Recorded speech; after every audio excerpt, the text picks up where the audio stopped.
Hi everyone. Today we're going to talk about how to build a business that doesn't destroy your nervous system. What if the reason your business feels so hard isn't because you're doing it wrong, but because it wasn't built for your brain? The schedule that doesn't fit how you actually function. The offers that require the kind of consistency that your brain can't sustain. The clients that cost you more energy than they pay you in money. The boundaries you keep meaning to set but never quite get around to writing down.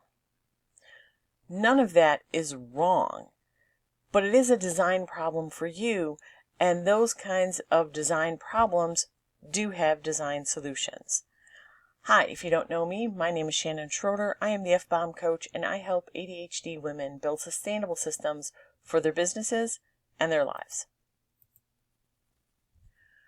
So let's talk about why most business advice doesn't work for you. This isn't about making excuses for not hitting your goals. It's about recognizing that the default blueprint, hustle culture, rigid schedules, always on availability, every metric being tracked, every hour being optimized, was designed around neurotypical capacity. Applying it to an ADHD brain often produces the opposite of the result we're looking for.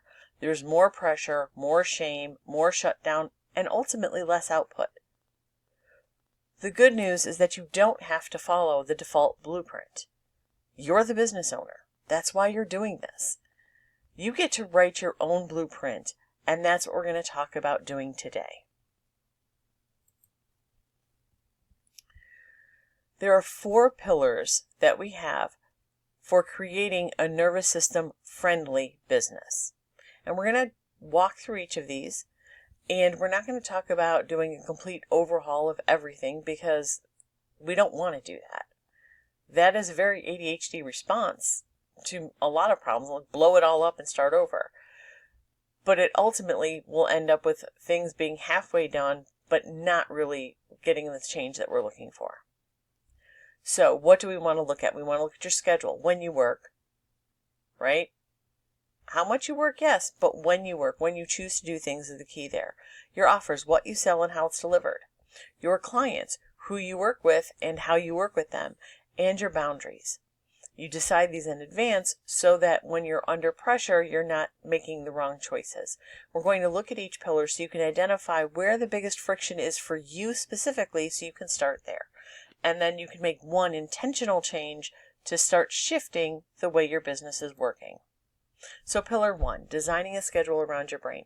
This sounds obvious, but most people don't actually do it because we're so used to scheduling ourselves based on external expectations, to be available whenever people need us, to do calls when the client wants, to batch the content on the day that you have blocked for it, even if that day doesn't work for your brain. You know, some days are just bad and your brain's offline, but you scheduled it, so you're going to do it, right? Because that's what we're taught to do.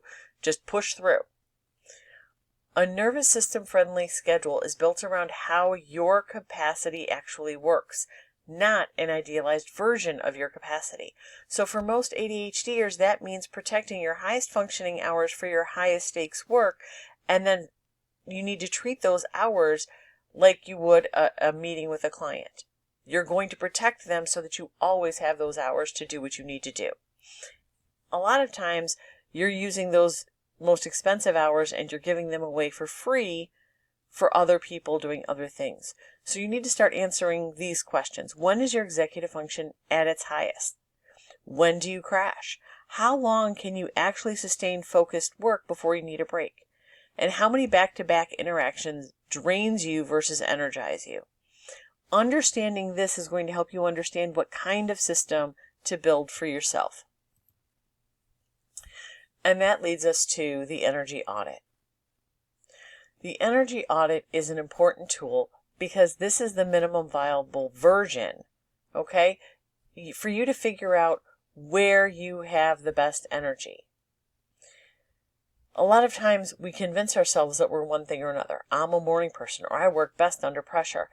A lot of that might be partially true, but often it's a story that we've told ourselves because we want to buy into a certain vision that we have for ourselves. So our brain tells us stories. But when you actually look at your true behavior patterns, that's where you're going to find the truth. So spend a week and track these things. What time of day did you do your best work? What tasks felt easy versus which ones were draining? What interactions left you energized versus depleted? And what time of day do you hit the wall? So what we want here is to find those patterns so that you can start building your schedule around them. So pillar 2 is about designing offers that your brain can deliver. Some offers are high friction for ADHDers. Things like one-on-one work with lots of context switching. When you've got a bunch of clients and they all need different things from you, that's a lot of context switching. You're going back and forth on what you have to create for people. Recurring work that requires consistent executive function every single week. You know your executive function is all over the place. If you are offering things that require it to be consistent, that's going to add a lot of friction to your life. And offers that demand availability during your lowest energy windows. If your high energy is, 10 o'clock at night until midnight, that means that your lower energy hours are earlier. And if you're required to respond to people during those lower energy hours, you're going to not perform at your best. So this isn't about limiting what you can do. It's about being honest about what your brain can sustain at full quality without grinding yourself down, without going into burnout. A lot of times, a lot of ADHDers will create their offers when you're in hyper-focus mode. Everything feels possible. Everything's exciting. It's all totally manageable. But when you are in regular mode, your everyday mode, it's a lot harder to deliver that. So you want to design offers for your regular day brain, not your best day brain. Pillar 3, designing your client relationships. You want to be able to sign clients that are going to work well with you. Not just that you can perform for, but that they're not going to always be taking from you and requiring more than you can afford to give. This requires some real honesty and some real courage, because often we're taught to be grateful for every client, every dollar, every opportunity. And in the early stages of business, this makes sense, right? We're going to take whatever we can get. But at some point, continuing to accept clients who dysregulate your nervous system is a choice. You can choose not to work with the people who are draining you so much that you cannot do your job. And that choice affects every other part of your business, because you can't do your best work for anyone when you're in a constant stress response mode.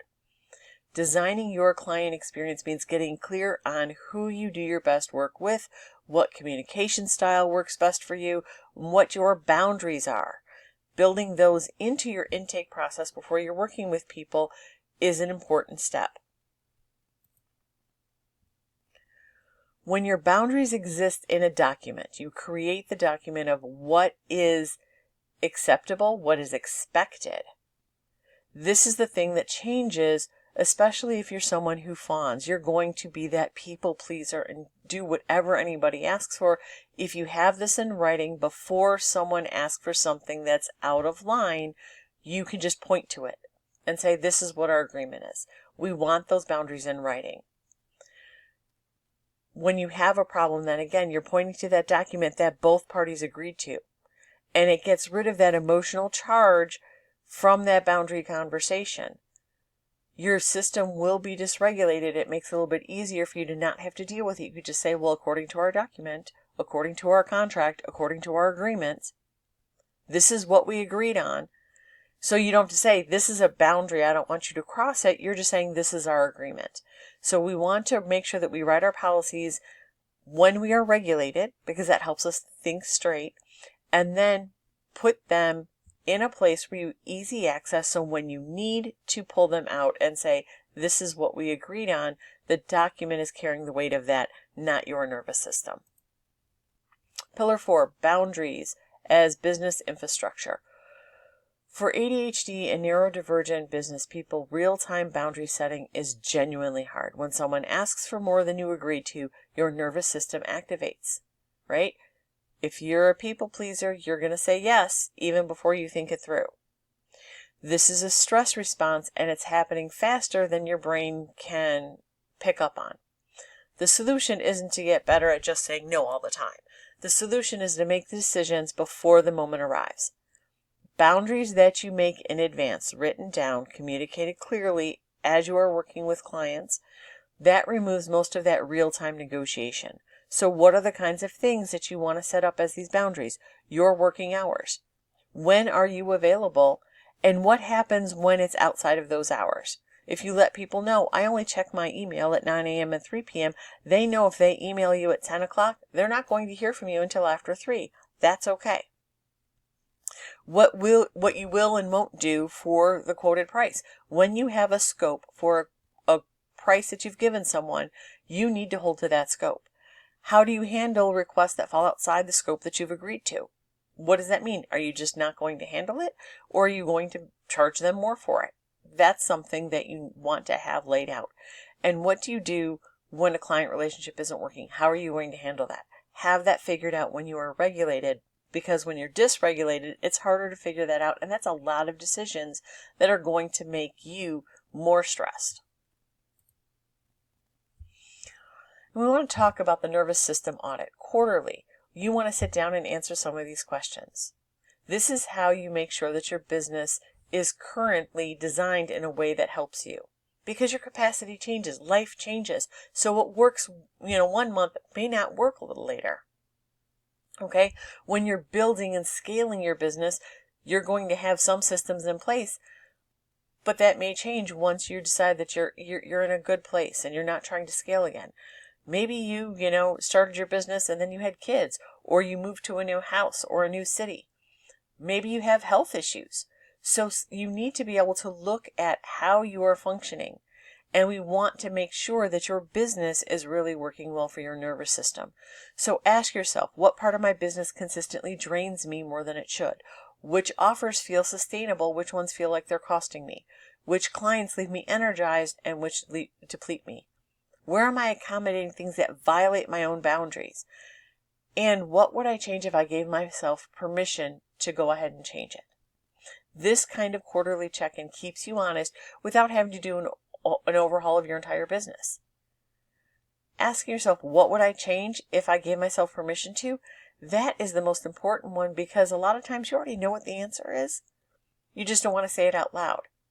If you give yourself the permission, then you can change it, and then your business will be running smoother. Your nervous system will be feeling better. So here's your one thing for this week. Pick one thing in your business right now that consistently costs you more in your nervous system than it should. Whether it's one offer, one client type, one schedule decision, one boundary that exists in your head but not in writing. Pick one thing, and this week make that one change. You don't have to rebuild everything. You have to find all the things. Start with just one thing. And if you start designing with that one thing on purpose, you should start seeing the effects of that. Thank you for your time. If you found this helpful, please hit like and subscribe. Pass this on to someone else who might find it useful, and I'll see you in the next video.